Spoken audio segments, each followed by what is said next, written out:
Hey guys, as online discussion about the Jay Slater case intensifies, two camps are forming, those convinced it was an accident and those suspecting foul play. Tensions are rising, debates are turning into clashes, and the word troll is being thrown around like confetti. Let's dig into this. The case of Jay Slater captured the attention of the public almost instantly. A young man goes missing on holiday, and before long his family and friends are all over social media, making desperate appeals for help. News outlets pick up the story. Fundraisers are launched. The public is asked, no, urged, to contribute, to share, to speculate, to keep the case alive. And they did. People donated. People discussed. People investigated. But then something happened. Questions started being asked. People started looking at the details, the timeline, the fundraising efforts, the inconsistencies. And suddenly, some of those same voices who were once encouraged to engage were now being labeled trolls. So let's ask the question, are they really trolls? Or are they just exercising their right to free speech? Because once you bring a case to the public and ask for their attention and their money, you can't just shut down scrutiny. That's not how it works. Let's break it down. This is part one of a two-part series. In this video, we're going to explore the difference between online trolls and critical discussion. In part two, we'll dive into real cases where internet sleuths made a difference, where their investigations helped expose truth, uncover evidence, and even solve crimes. Now let's get into it. What is an internet troll? A troll is someone who deliberately provokes, spreads misinformation, or harasses others for amusement. They don't argue in good faith. They just want a reaction. But questioning something publicly presented? That's not trolling. That's discourse. That's critical thinking. That's what keeps our society accountable. Public appeals mean public interest. If a case is pushed into the public eye, whether by the family, the media, or a fundraising campaign, then public scrutiny comes with the territory. In Jay Slater's case, money was being raised through GoFundMe. Public figures, celebrities, and everyday people were being asked to donate. And when thousands of pounds are being collected, it's natural for people to start asking where it's going. Is that trolling? No, that's accountability. Because let's be real, when money enters the equation, transparency matters. Whether it's a fundraiser for a missing person, a charity event, or a relief effort, people have the right to ask questions.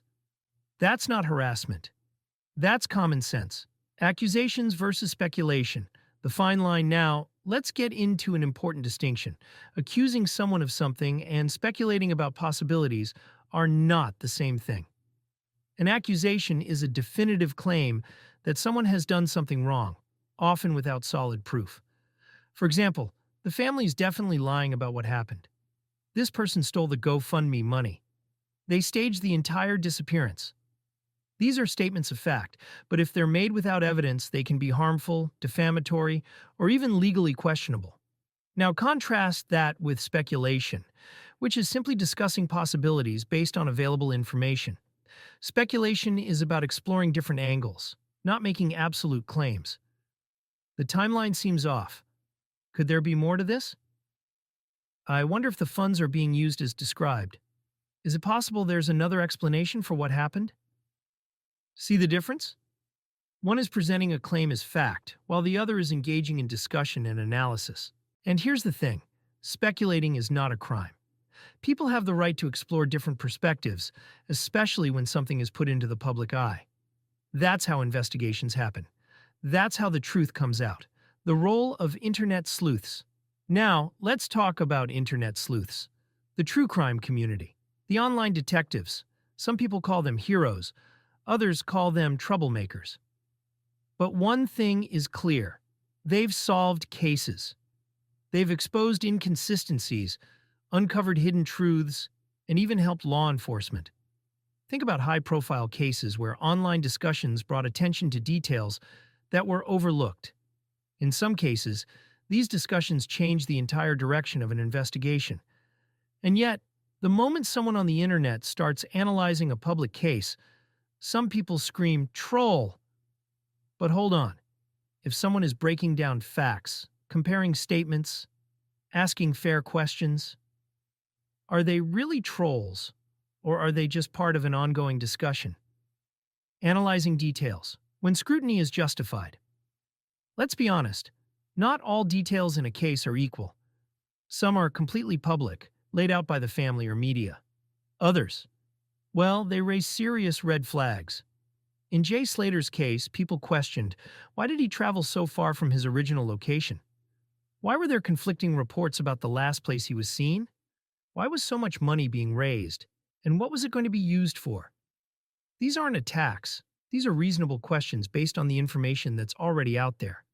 If a case involves a suspicious timeline, contradictory witness statements, or fundraising efforts that don't quite add up, are people supposed to just stay silent? No. Because when things don't make sense, people should be questioning them.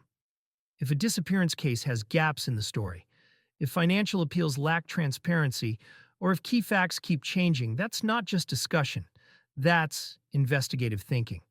And investigative thinking is what exposes fraud, unearths hidden truths, and keeps the public from being misled. So let's be clear. Discussing an already public case is fair game. Analyzing suspicious details is not trolling. It's common sense.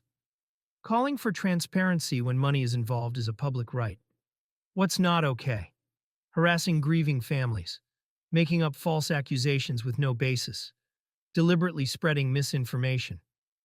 There is a huge difference between analyzing a case that seems off and attacking people without cause. One is about truth, the other is about malice. When does it become harassment? Now let's be clear, there is a line.